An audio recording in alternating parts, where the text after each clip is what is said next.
Well, hey, it's Thursday night, and you're listening to the Levels of Wrestling.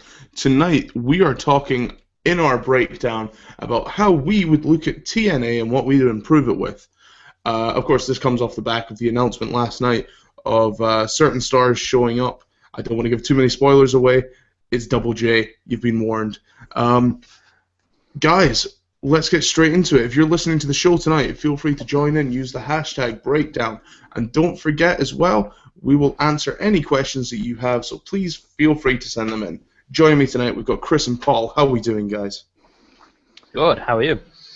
Oh, I'm good. Oh, I'm doing fantastic. I can't wait to talk about Jeff Jarrett. Ugh. Oh, we all love some Double J. I say love, I meant dislike. Yes. I'm okay with Double J on the prospect he stays off my TV. No, Impossible. yeah, well, clearly. For those of you who don't know, spoilers, I'm going to give you 3 seconds to leave. 3, 2. Jeff Jarrett came back last night on TNA and announced that he's going to be in the King of the Mountain match.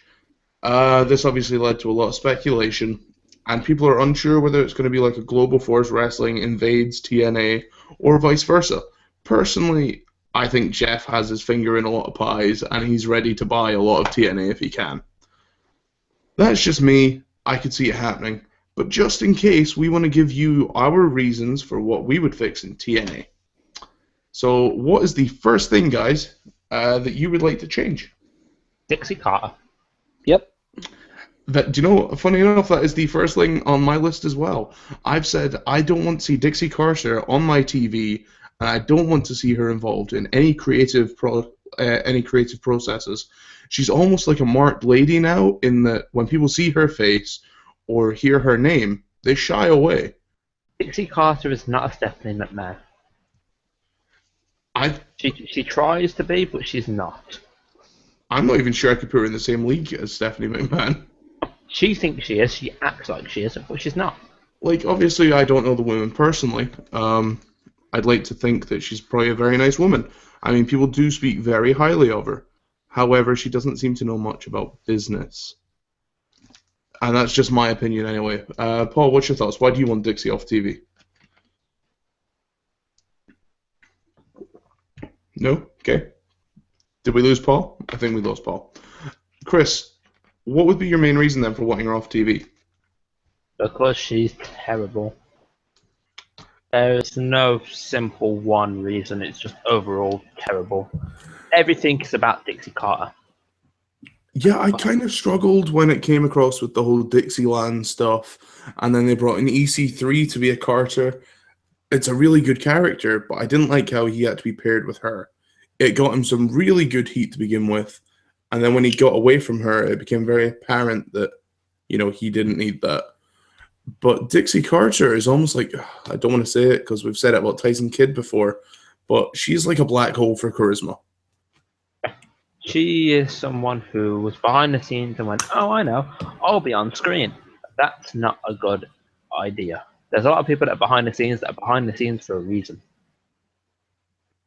Yeah, it's one of those things that Dixie, obviously, she does love the business, and I would love to think that she does a lot with her spare time around the studios and helping with production. But I don't want to see her on my screen. I don't want to see her in the ring. I mean, I watched the Dudleys powerbomb her through a table, and then people complained because she got hurt.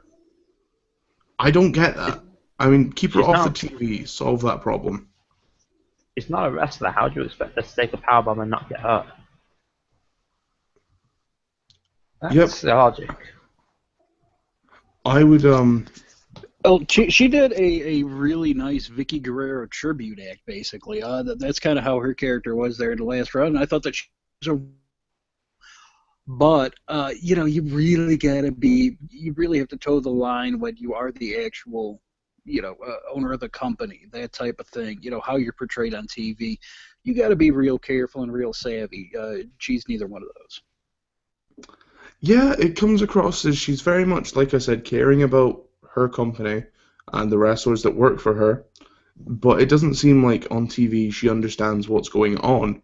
Like, not within the business, obviously, but with her character, she seems lost. And I don't want to see that on TV anymore. For TNA to succeed, I personally feel they need to push Dixie to one side. Yeah. Yep. Let her be a stakeholder like Jeff was. Keep her quiet. Let her see what's going on with the business, and then just don't have her be on TV or involved with the product. Yeah, I mean, you look at WCW. You never saw Ted Turner on TV, so. Yeah.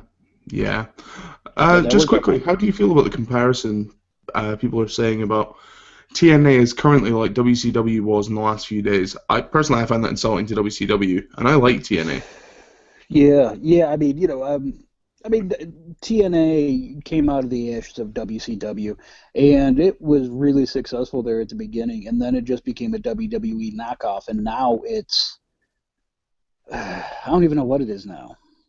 I mean, to me, I supported TNA almost from the beginning.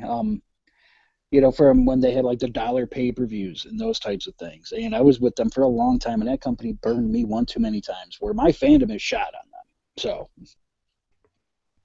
Yeah, I'm a good fan of their earlier stuff. I liked them probably for when they started going to the asylum. I didn't mind the stuff before that, but to me it just wasn't as good. But every company has its lull points, but to say it's coming out the same way as WCW was is really insulting to WCW. I kind of feel WCW did better than this at this point.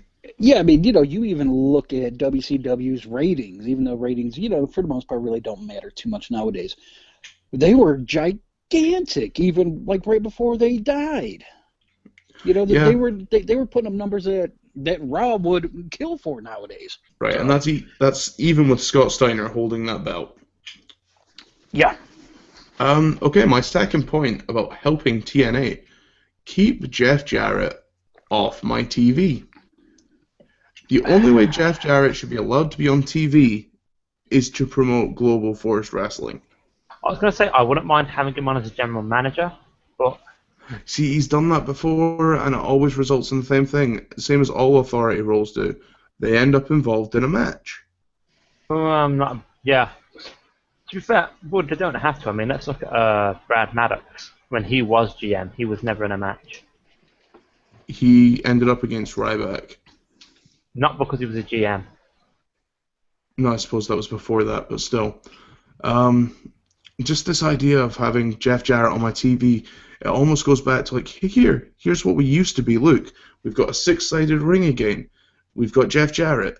All I'm waiting for is AJ Styles to come back. And that's going to be my big issue. AJ's way too big of a star at this point. So. See, I don't know if Jeff Jarrett gets in there and he's obviously working.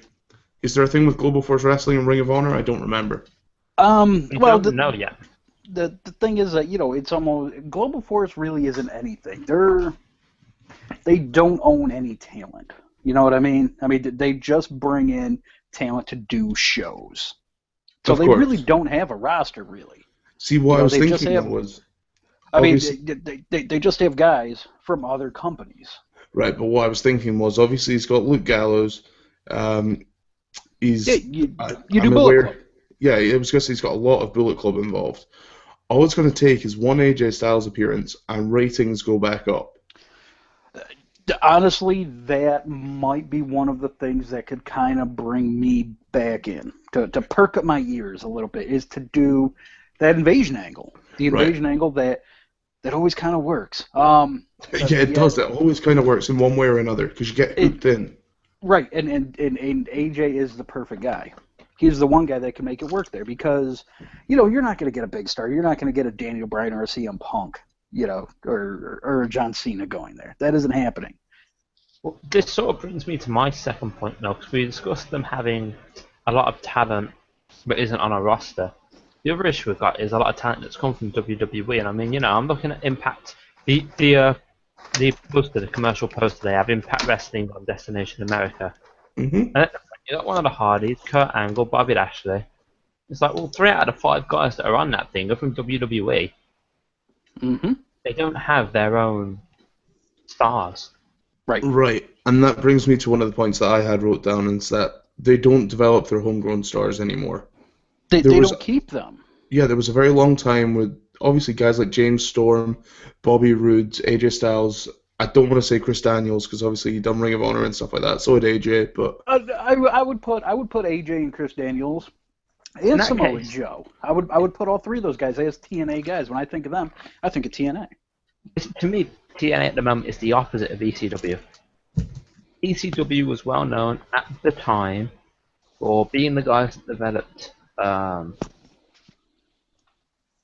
They were the guys that developed the talent. Talent then went off to do whatever the talent wanted to do. I feel Right. like, And they rehab stars too. right. And I feel like TNA is the opposite, where all they're doing is bringing in everyone else's stars, and they don't actually develop many of their own. Mm-hmm.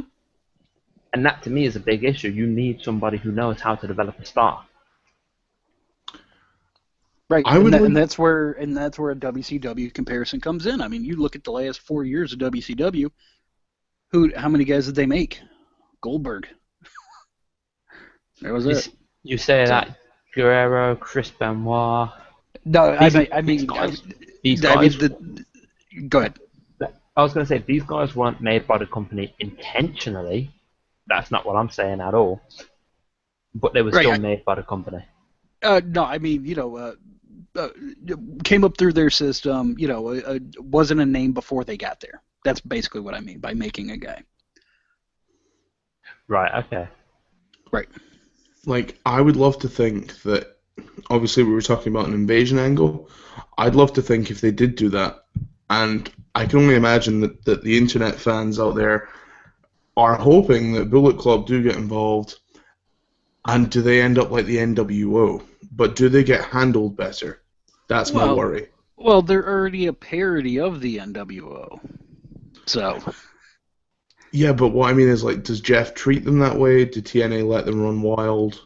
Yeah, I mean, they're gonna be the cool heels. Everyone's gonna cheer them. TNA is basically gonna be the heels in that situation. They're the ones that are gonna be booed, and Jeff Jarrett and AJ and the Young Bucks. These guys are gonna be the ones that are gonna be looked at as the faces almost. So.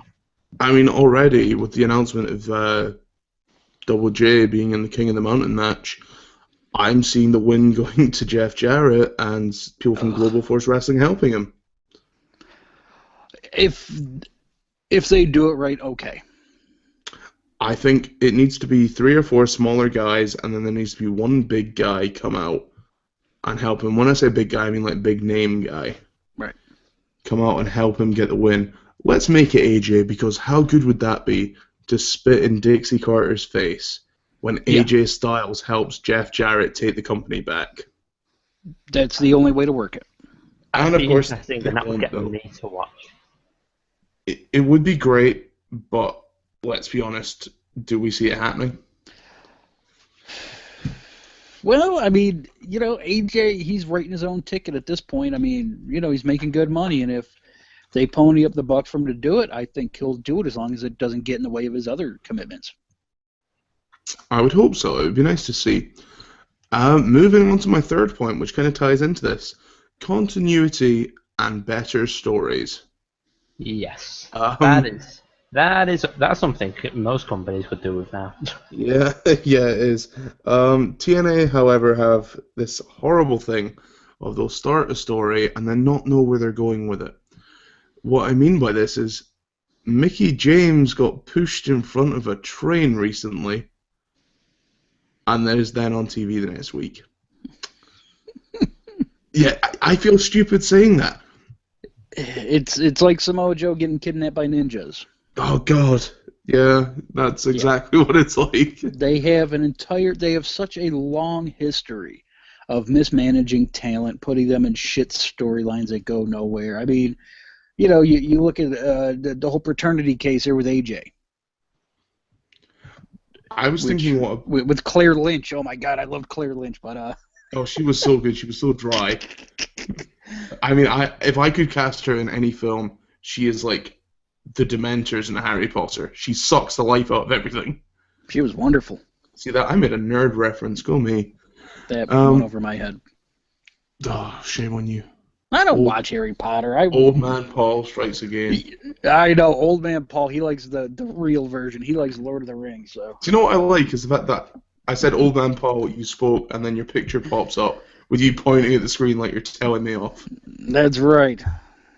Yeah. Get off my lawn.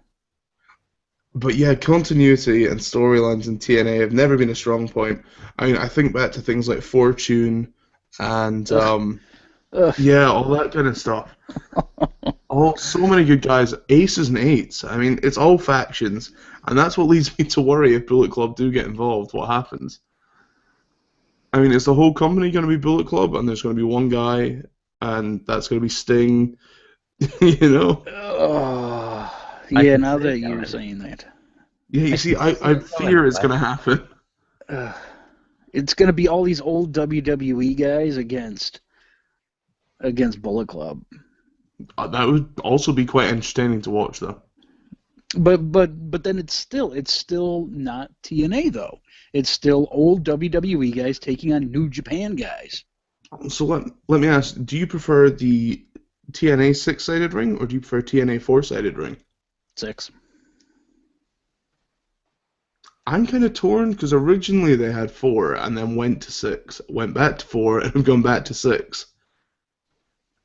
It's the one thing that makes them unique. Is it? Because Global Force have it, AAA have it. Yeah, well, where do you think Global Force stole from? Global Force isn't a thing. Come on, they're going around there doing shows at baseball stadiums in front of 8 people. So. Yeah, okay. Sorry, Jeff, if you're listening. I know you're not, but hey. Yeah, we know you're not. Yeah, tell Karen I said hi. Yuck. Poor Kurt. She's the I bet Kurt Angle's thinking, man, I wish I'd ran to WWE right now. Oh, yeah, I guarantee he's going, man, I wish I would have never left. I wish I would have just listened to them and stayed off and got sober and got cleaned up. I'd still have my wife and kids and a good job. And that old wrinkly guy wouldn't be screwing my model wife. Yep. Yeah, poor Kurt. But yeah, continuity is like a big thing, Chris, like you said, in every company. I just kind of feel that TNA do it worst. I mean, guys... I don't know. Hornswoggle was the anonymous GM who then popped up. Yeah. It's about even at this point, let's be honest. TNA... The only difference is WWE pushes it under the rug a little bit better. TNA is the wrestling equivalent. They're Wrestle Crap. If Wrestle Crap was ever going to be a promotion, it would be TNA. And I'm not trying to shit on them. That's just fact. You look at all the talent that they've mismanaged and put into shitty storylines. I mean, it's just mind-boggling how they have managed to just fuck everything up, time and time again. What's your favorite bad TNA story? Claire Lynch. Yeah, that's your favorite bad story? Yeah, because, I mean, that thing lasted fucking forever. And it involved AJ Styles and Christopher Daniels and Kazarian. You have 3 guys that can just work their asses off, and yet they're stuck doing this dumb shit. It was just mind-boggling. I wish that Kazarian had been given a bigger push in TNA. Yeah, absolutely. I wish AJ Styles would have been given a better push in TNA. I mean, this guy, he should have been in the main event picture from day one until the last day he was there. But they managed to just always turn him into a comedy character and just misuse him. It was terrible. Samoa Joe, the same thing. That guy should have been an 18-time TNA champion. And they just ran him into the ground as well. No idea what they were doing. I mean, guys like recently the Menagerie. What's that? It's a zoo. Yeah, but it was Rob Terry in a mask with a guy named Crazy Steve, spelled crazy with 2 Z's. Okay, yeah. You had Mike Knox, who was, he looked in good shape, and you had Rebel, who was the best part of that group. Yeah. Like, exactly, you say Rebel, you know exactly who I mean. Yeah, I saw that before I stopped watching them, so. Yeah, that was awful. Like, clowns on stilts going around the ring during the match. Yep. Shit like that needs to stop. It's a wrestling company. Let's wrestle. Where was Kazarni at? Was he not available to do the gimmick? Oh, because Arnie was bad, man. Other points for me would be to focus on your homegrown talent and the X Division. X Division made them awesome. Like, I used to love tuning in for that shit. Let's go back to that. Let's not worry about having, everyone in the top spots. It's okay to be in the X Division. And do away with Option C. It belittles the X Division title. Like, that's like saying, hey, I've got your minor title, and now I'm going to go into bigger things. Well, I mean, now would be the perfect time to really showcase that X Division. I mean, you look at Lucha Underground. You look how popular they've become. And it's not because, that they have a ton of heavyweights around, even though they do, that are just killing people. I mean, and that's never what the X Division was about. It was not about weight limits. It was about no limits. So you could put anybody in there as long as they can tear it up in the ring. I mean, that was the perfect time. People want in-ring content. People want good in-ring. Which is interesting because I see a lot of people comparing the X Division to the Cruiserweight Division in WCW. Right. And yeah. I can kind of see the comparison there. Yeah, when they had AJ and Daniels and Samoa Joe and Chris Sabin and Alex Shelley. Right. It's like when they had Guerrero. Guys killing it. It's like when they had Guerrero, Benoit, Mysterio, and etc. in the Cruiserweight Division. They were, although the main storyline belonged to the heavyweights, it was the Cruiserweights that were the most popular, whether people in the company realized it or not. You nailed it exactly, sir. I mean, it's the same thing with the X Division. I mean, that is by far. You see a lot of people hype up the X Division or the Knockouts, but it's mostly the X Division.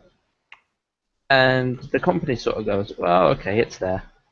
I feel hell just froze over. You two just agreed on something. No, it happens from time to time. I'm fair. And I'm skinny. And on top of that, I am fair.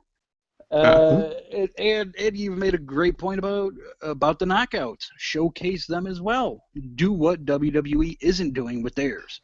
Yeah, the only reason WWE beat WCW was because they did what the other company weren't prepared to do and put them in the main event. Why not do a similar thing and have you push the Cruiserweight and the Knockout division? Push your X division to the moon. Push your Knockout division. Make those the main points of the company. If you do that, you will draw a hell of a lot more than you'd expect. Right, you have to make yourself a true alternative. Instead of doing everything that WWE is doing, you just look like a cheap knockoff of them. You have to accentuate what they're not doing to be a true alternative, which is what they did at the beginning. A lot of people say that TNA was initially introduced to me as what people that don't like WWE go watch. So my view of it was always, so you don't like WWE, so you go and watch a exact rip-off of WWE. Mm-hmm. That's really kind of illogical and stupid. So to me, if you want to draw the audience that want an alternative, you have to be alternative. You can't just be the same thing. Right, and that's really what kind of sunk that company is when they brought in Bischoff and Hogan, and they tried to go on Monday night, and it just didn't work. They weren't WCW. Meanwhile, AJ Styles is probably one of the most popular stars to come out of TNA. Oh yeah, easily. Speaking of, to me, AJ's best worker in the world the last 2 years. Very possible, actually. Speaking of WCW, Hogan and Bischoff, let's talk about the elephant in the room. Paul, you brought this up earlier when we were chatting. Yes. Vince Russo. Yes. Let's avoid that like the fucking plague. Yeah, this douche is out there saying that he wants to go back to TNA. He'll work for free. Really? You're just going to sabotage the company from within for free this time, not even take their money? You're just going to do that as just as the benevolent guy that you are? Ugh, you fucking stink. To me, if someone says they'll do something for free, it means they're not very good at it. I would agree. Except for podcasting. Chaos. No, I get it. I mean, Vince Russo wants to help, and I say help lightly. He wants to improve upon a company that's flawed. Why would you hire a guy, though, who's shit on your product for the last year, even if he's going to do it for free? You know, to me, it's counterproductive. He's one of the reasons you got in the situation that you're in currently. Yeah, he is the absolute last thing that they need. Vince Russo, I can sum up Vince Russo very simply. He's the kind of guy who doesn't like it unless he did it. I'd say that's pretty close to it, yeah. So no matter whether they're doing the best show in the world, he's going to shit on it because he wasn't involved. I saw him criticise Owens versus Cena, and I was sat there going, well, hold on, what? Yeah, he mentioned stuff about Kevin Owens being just a fat guy in the ring, and that WWE ruined his debut, blah, blah, blah, blah, blah. He had match of the year, potentially. I don't know where the hell that's coming from. Like, where would you hire this guy to be in your company? And I say hire, I mean, he's got to do it for free. That also means he can walk out whenever he wants. I wouldn't hire him to be the fucking paperboy. I like Vince Russo. I do like some of his work, and that's what bugs me about this. He's just left everything that he does in a shitstorm. If Vince Russo goes back, he puts himself on TV, and we get a problem. Mm-hmm. Like, he becomes your Dixie Carter. It's not only that, though. It's just that he wouldn't have anybody to tell him no. That's always been his biggest problem. You know, he needs someone to go, no, you know what? That's a pretty stupid idea. We're not doing that. And when there isn't someone there, we get things like Oklahoma. He's someone similar to Paul Heyman. You do have to have someone to say, perhaps very, very smart and intelligent and good at what they do, but you have to have someone to say no. You put Dutch there. Put Dutch Mantel there. He's not going to go back to WWE. I mean, he's injured. I don't see him going back to work anytime soon. Let him go right for TNA. Yeah, he does have a long history there, so I mean, it wouldn't be beyond the realm of possibility, but I don't Who's know. Dutch Mantel? Oh, Zeb Coulter. Oh, okay. Sorry, Chris, I used the normal name. Oh, it's alright. I legitimately don't know Zeb Coulter's actual name, so that's okay. Dutch Mantel. Speaking of which, guys, knowing names, make sure that you head over to levelsofwrestling.podbean.com where you can hear ourselves, you can hear Just Saying, Mind of Carnage, Ringside Ramblers, and the newly joined Wrestle Addicts, 2 of which have shows for you tonight straight after this. You know, for free, by the way, so make sure you check those out. If you're not liking that, make sure that you like, share, and subscribe the video as well. It just means that we can give you all the best content we can for free every single week. And next week, do not miss on Wednesday as we give you our 1-year anniversary for Lowdown. Woohoo! 1 year. We're free, just like Vince Russo. We're free and we've survived just like TNA. Yeah! By the skin of our teeth. Absolutely. But yeah, TNA... I get hate. Jesus. I mean, don't get me wrong, I do. I like TNA, and I feel sorry for them that they're in this situation for about the umpteenth time. But, you know, you kind of dig your own hole. You've got to just learn to get on with it and improve your product. They think changing channels would help. They thought bringing in, you know, new roster members would help.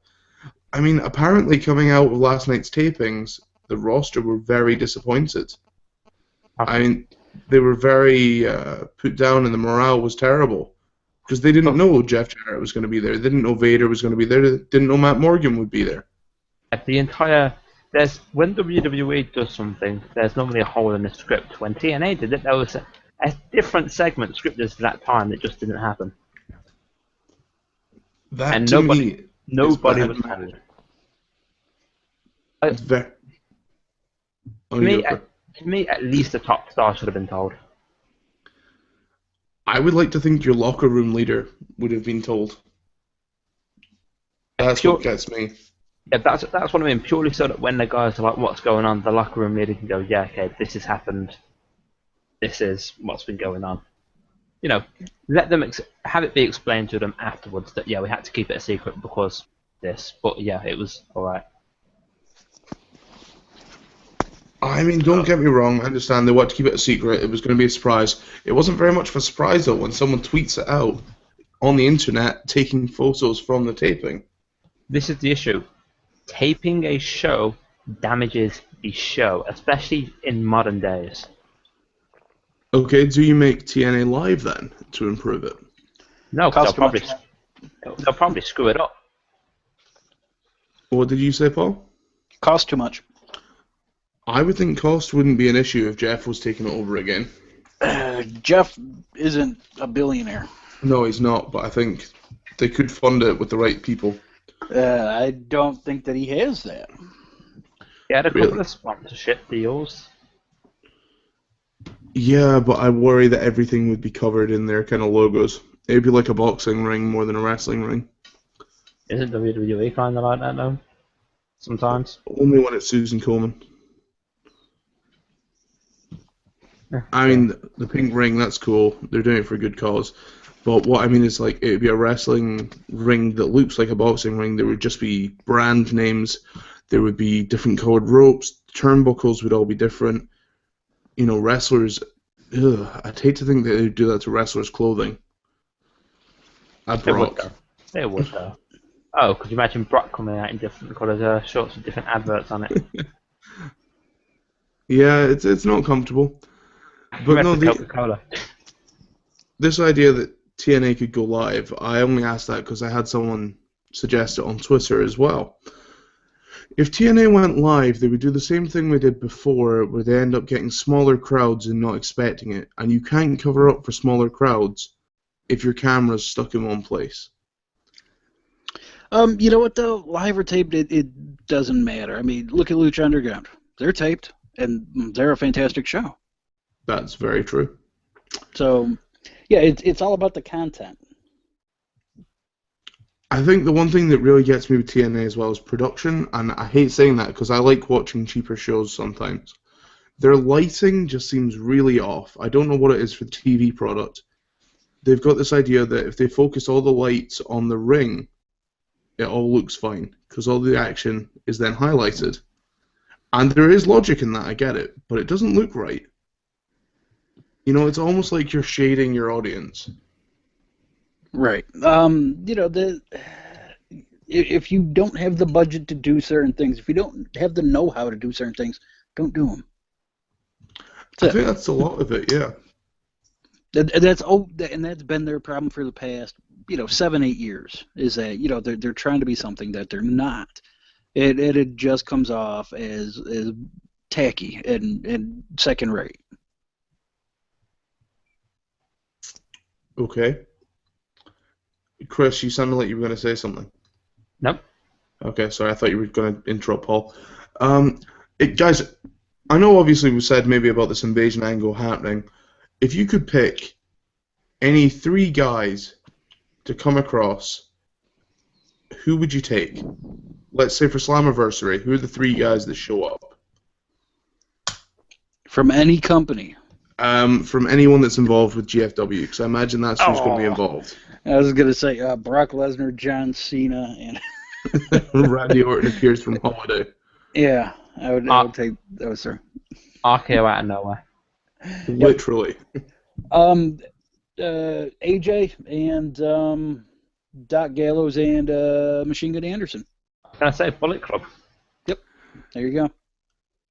Do we think AJ shows on Slammiversary? That would be amazing, and even I would watch that. I honestly believe he could. I think it's not? a very high possibility at this point. I think if you've got Jeff Jarrett that's gone back to TNA after years of saying he wouldn't show up, then, there's anything can happen at this point with AJ. Especially if you flash those dollar signs at him, because that was his big issue in the first place. I think I could see him going back. Yep, that's gonna be compelling TV there, where I would almost pay attention. I would almost pay attention, not the full attention, but almost pay attention. No, I would actually start to read spoilers and then then go from there. And then I would maybe watch YouTube highlights. Right. and listen to someone else talk about it, and then I would watch it. Right. Yeah, I'm not getting burned by those fuckers again. So. When did you tune out from TNA? Like, what was the point that stopped you watching? Right when they left Spike. Really? Yep, that was it. I didn't follow them over to Destination. It's like, So no you've thanks. been watching it for quite a while then? Yeah, I mean, for pretty much the entire run the company's had until the past year. Okay. So you've watched in that time. What would you say was their most successful time? Like 04, like between like 03 and 06, around in there. When they brought in Angle, when they had Angle come in, to me that was just the biggest thing. That was one of the last times I've really been surprised in pro wrestling, because it was just so unbelievable. Because you added him, who was still at his peak. You add him to a roster that had Chris Daniels and AJ and Samoa Joe, who was untouchable at the time. And it really felt like they were going places where they could really compete. Yeah, I mean, to me, it was probably when Angle showed or when Sting appeared. I mean, Sting hadn't been in pro wrestling for years, and then obviously he got involved, and it wasn't as big as people thought it would be, but still, it was, to me, it was great. My top TNA, I would say 2005 to 2008. Yeah, And I only, they've had some good stuff. They really have, but I mean, there's been a lot more bad than good, I would say, in the past decade. yeah, oh yeah, I would agree. A lot of it's been shit, but in that shit, there's been gold in places. See, I've never really consistently watched TNA. I've tuned in every now and then. I was a fan of the stuff that was going on with Ace Snakes. I was a fan of what was going on with Bobber. Well, yeah, Bully, Bubba, whatever you want to call him. Mm-hmm. That stuff was interesting to me. On a consistent basis, no. Nothing's really kept me interested in that. The bit that kind of got me, kind of hooked. Like you guys, the Aces and Eights stuff, when everybody was in the Aces and Eights, I was just sort of like, yeah, bye. I think my issue came when Bischoff's son got involved, and so did Briscoe. Yeah. Like, two of the greenest guys around. And then you had guys like Mike Knox appear for like 3 weeks and then disappear again. Daddy, can I be on TV? Sure you can. Yeah, that's almost exactly what happened. Yeah, that's pretty much how it went. Sure, son, we're going to turn you into a TNA superstar. You're going to be a real-life wrestler. Yeah, that always works. Yeah. One of my biggest issues with TNA is their business. They have a lot, and I mean a lot of bad press. You look at the things that happened, I think it's 2 years ago now with Jesse Sorensen. Sorry, I'm stumbling with words. Yeah. Guy gets a broken neck, and they put Zema Ion back on TV the next week like nothing happened. They don't address it until he eventually comes back and says he has to retire. Mm-hmm.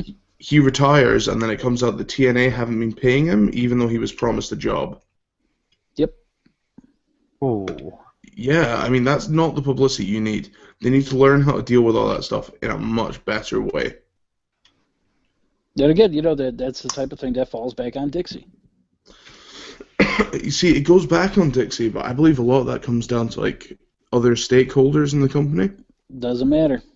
She's still the head of the company. I mean, like if WWE were to do something like that, we're going to point the finger at Vince. Yeah, Vince gets it first. Yep. That'll teach him. That'll teach him. He'll learn his lesson eventually. Mm-hmm. One day. Yeah, stealing from us. I think it'll be so funny. see if Vince retires and watches the product and he's like, what the hell is this?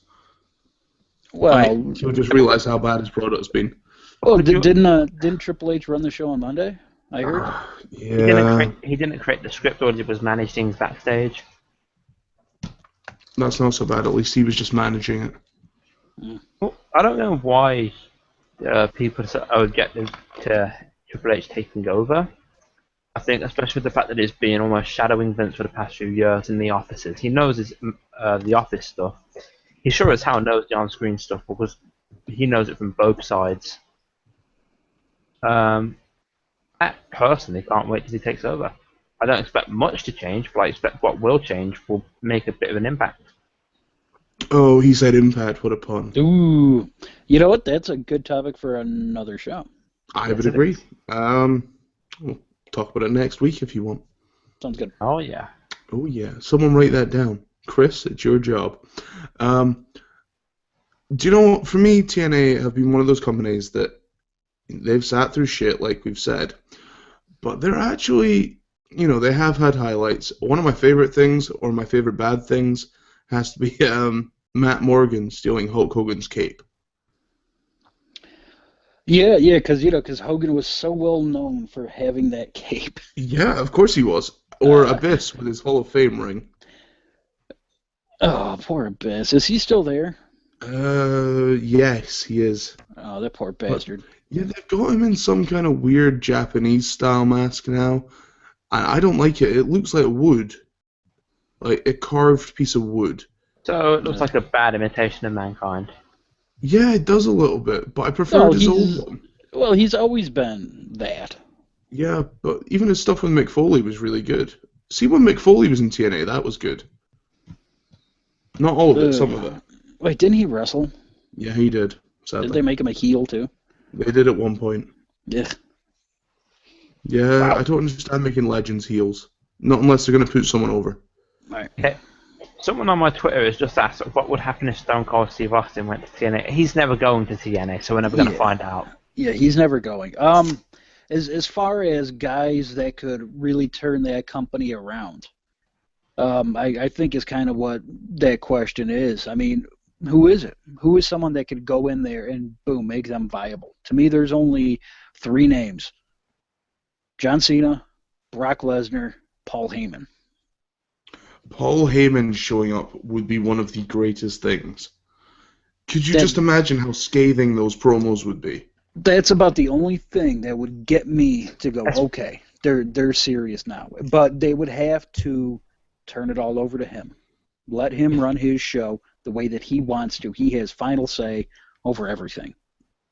You want Paul Heyman's in charge. Yep. I'll put Paul Heyman in charge so long as he's not in the bank account. Yeah, because his finances are not known to be fantastic. Yeah, right. I'll leave Jeff in charge of that. And there was rumors of that years ago where they wanted to bring him in, but they didn't want to give him complete control. Which, now they're fucking paying for it now. So. Mm-hmm. I can kind of understand not wanting to give him complete control. I mean, he does have a reputation for not liking being told no. Then you don't tell him no. So easy that is. I mean, when you don't tell him no, you create issues. Look at the original ECW. There were a couple of ethical lines that were crossed there. No. A few. No. I mean, we only dropped a woman on her head, grabbed her inner lady parts, and then we hung. I think it was Raven. We hung Sabu, and then we put Sandman on a cross. Yeah, we crucified someone. It was okay.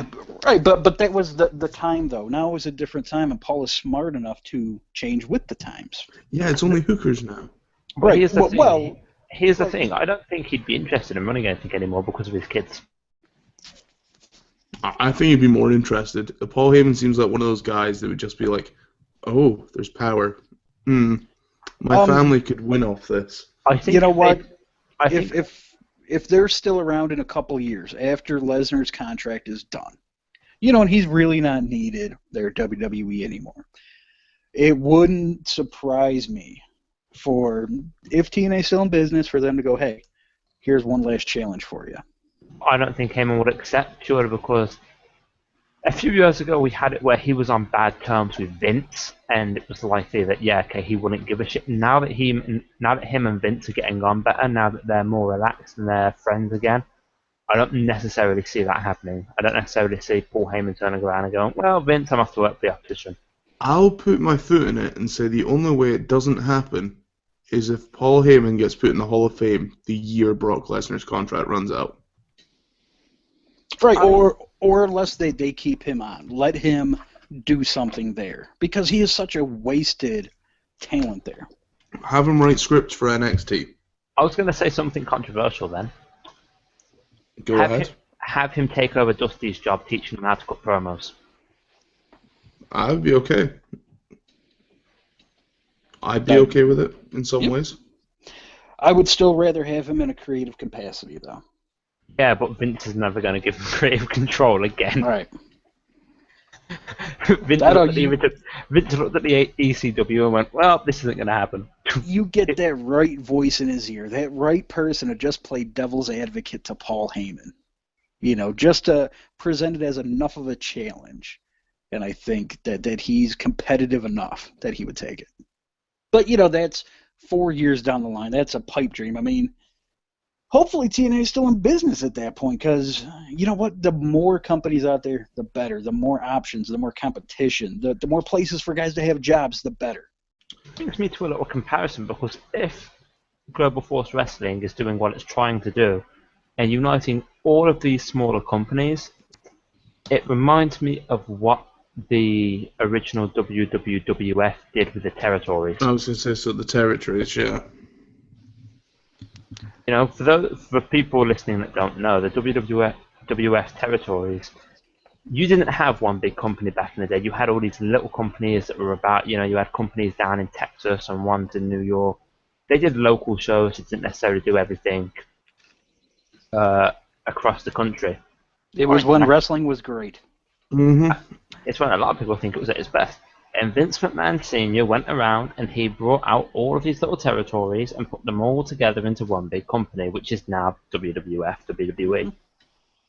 See, I would like to see a Global Force Wrestling champion going around all these areas, going around all the different companies, defending the belt. Well, the easier thing is that you think of Global Force as the NWA. Mm-hmm.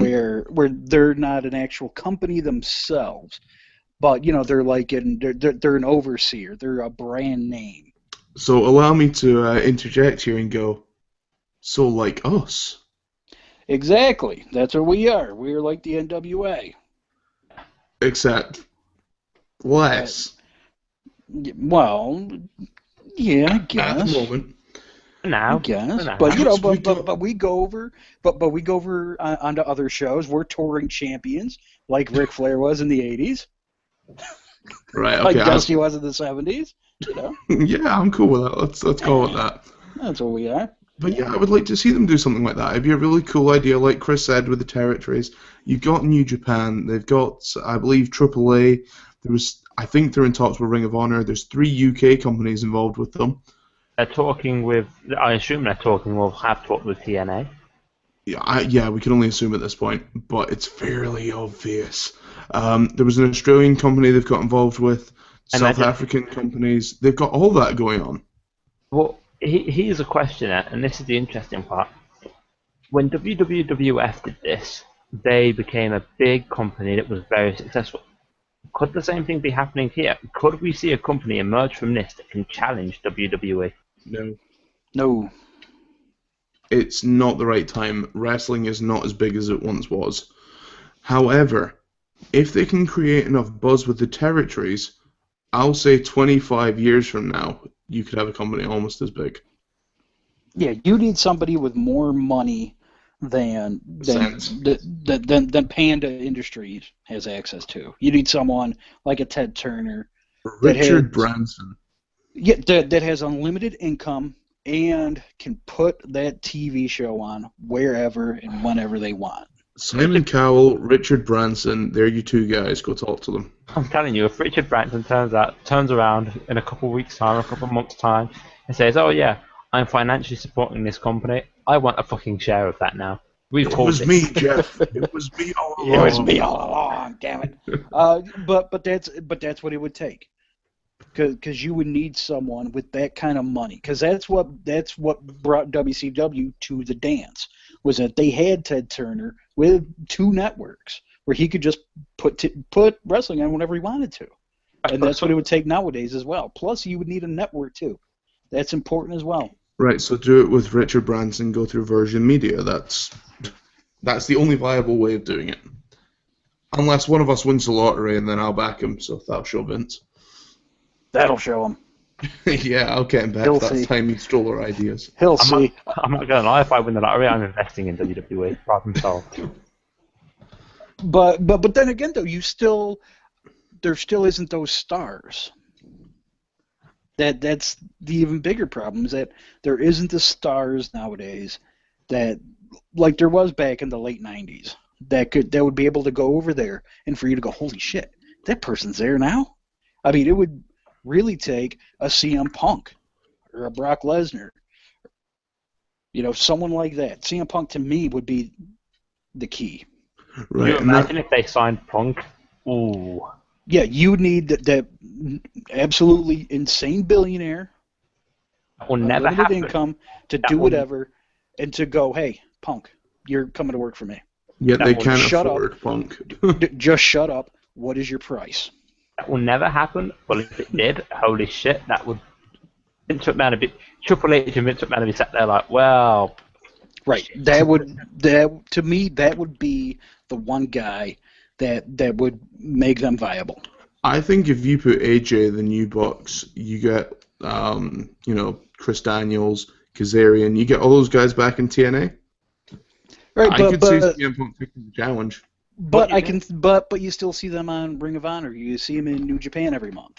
Right, and that's fine, so long as they're under that Global Force Wrestling banner.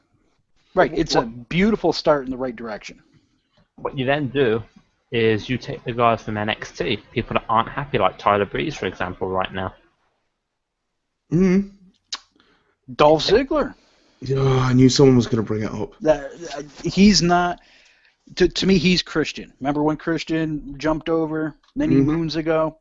You know, that's where he's at. He's in that spot. You know, he's not someone that's really going to move the needle, but he's going to do enough to get it on the map. It's a good start. Yeah, he's it's like a good jumping off point. If he's the point on the needle, he's dragging his ass over towards the record. That's basically it. I would love to think, and I get really excited at the prospect of this because I shouldn't be. If Jeff Jarrett can really pull this off, and he can really make Global Force Wrestling a known brand, like the NWA was, then he's going to have himself one hell of a party. He's going to be all over the world, his face is going to be everywhere, and his company is going to be one of the most recognizable names in wrestling again. Tell you what, if he can get me to watch, that'll be his A1 accomplishment. We could put that on his fucking tombstone. He got Paul to watch again. Everyone, from now on, we're going to have... If he got me to watch, who's never actually watched TNA or anything else, I'll sit there and I'll go, well. Weekly segment from now on is going to be called Paul Watch, and it's going to be a yes or no segment where I say, Paul, have you watched? And he'll say yes or no. No. The week he does, it's just going to end. Yep. That's it, sorted. And one day you're going to say it by mistake, and I'll be like, hey, Paul, did you watch? Yup. No, I meant no. No! You said yup. Is that when it'll be the final episode of Levels of Wrestling, when Paul decides to watch? No, I'm not saying that, because, dear God, it would happen once, and we'd be like, at the top of our game. No, we would just, change names or something. Right, guys, we're going out of business. Paul's watched TNA, so see you guys later. Yep. We're the Wevels of Wrestling. Yep. We'll just change all the... sound like what's seen. Oh, don't do this to me, Chris. I will mute you bastard. You know what is really cool, though? The fact that Global Force Wrestling and TNA both had so much kind of... I'm going to use Twitter trends. They've had a lot of attention over the last 2 days. The fact that Jeff Jarrett shows up, apparently that's just started trending, which is a load of rubbish. That's been trending since yesterday. Right. In fact, that was trending about 10 minutes after it was announced. Yeah, they've got a nice little buzz going. I mean, just don't TNA it up, is all I'm saying. It's Don't really bad that TNA that's it a up. thing. Don't do a TNA. Right. Just do what... Just look at what look what works in pro wrestling and do that. That's it. Don't try to reinvent the fucking wheel. Do what works. Do basic storytelling. But don't be WWE. Yep. Do NXT. No, don't do NXT. Give Yeah, them what do they NXT. want. Have a crappy, boring weekly show, and then show up every 2 months for a better than okay show. It's like that one friend that goes to your party, like you host a party every weekend, and nothing happens, and then your friend comes from like 30 miles away, and you're like, oh my god, he brought beer. That's what happens with NXT. No, wait, actually, yeah, do an NXT. Go and take the best talent from other companies and put it on your show. If it's that, then fine. I was meaning storyline, though. That was kind of what I was thinking. Was Right. taking the smaller stars from the other companies, or the bigger stars in some cases, and going, hey, you want to work for us? And they go, sure. I'm just saying guys like Samoa Joe and guys like Rhino, they're not actually contracted full-time. Well, Samoa Joe is now, but... But, the key is, you have to be able to lock some of these guys down. Yeah. Like if you have AJ and the Bucks, you can't let them go. You can't let them go to NXT. You can't let them go AJ and to the Bucks WWE. need to be there for at least 1.5 to 2 years. Right, and you have to have talent that can work with them, especially the Bucks. I mean, because they're not changing their style anytime soon, folks. That took a super kick. They are what they are. I've seen them work a slow down style like once, and it actually worked out pretty good. But you got to have the right guys, and if they can get a working deal with New Japan, more power to them. Well, they've already got the stuff in New Japan. I mean, if they go through Global Force Wrestling, and then they have got that in theory. That's what they would need. If they could headline a show with Okada or Nakamura or Tanahashi, one of those guys, things will be looking up. See, this is what gets me, because I mean, if TNA do get involved with Global Force Wrestling, all the cross promotion everywhere is going to happen. Like, you're going to have TNA guys show up in New Japan. I mean, TNA technically still have links with is it Wrestle 1? Right. Yeah, they've still got that, so that will technically be linked with Global Force Wrestling as well. Just as long as this doesn't screw over Ring of Honor in any way, things are good. I've just read what Jim Ross has said on this topic, and I completely agree with Jim Ross. He's saying that it could be the start of something. JR is basically saying there is more to it than meets the eye. Looking at the bigger picture, TNA and GFW need each other. Yeah. TNA is rebuilding on a weak network, while GFW is just being launched with no momentum. If they can do an invasion angle that leads to a fresh, major storyline for Wednesday Night TV and bleed it over to the GFW live events, it'll be a win-win. Right. Yep, completely agree. And speaking of that Ross guy, why don't they bring him in? That would be very clever. I don't see him doing it, but it'd be very clever. Yeah, he's got other things going on, but I mean, to me, that's the type of guy that you need. You need that type of guy in your office. Well, here's the other interesting point that he points out. For Jeff Jarrett, money isn't an issue. What is stopping Jeff Jarrett from buying TNA, repackaging it, and using that existing TV deal? Because I don't think he wants a TV deal. I don't think Jeff Jarrett wants a full company. He wants to be the top dog. He wants to be head of a brand. He doesn't want to be head of a wrestling company. Oh, yeah, of course. What I'm saying is there is actually nothing stopping him from being able to do that. Like, that says a lot. Yeah, it does. Guys, final thoughts. If you could take 5 guys right now from any company and put them into TNA and Global Force Wrestling to do the job, excluding Bullet Club, who do you take? Punk, Lesnar, Nakamura, Cena, and Vince McMahon. Evil. Okay, I'll do you one better. I'll take Shane McMahon. I'll take Punk. I honestly would be very tempted to go get a guy like Farouk to do backstage work. Oh, sorry, we'll call him Ron Simmons for those who came to the ball game late. I'd be very tempted to get a Goldberg, and not for a full time. Just get him in there, cause a scene, have him leave.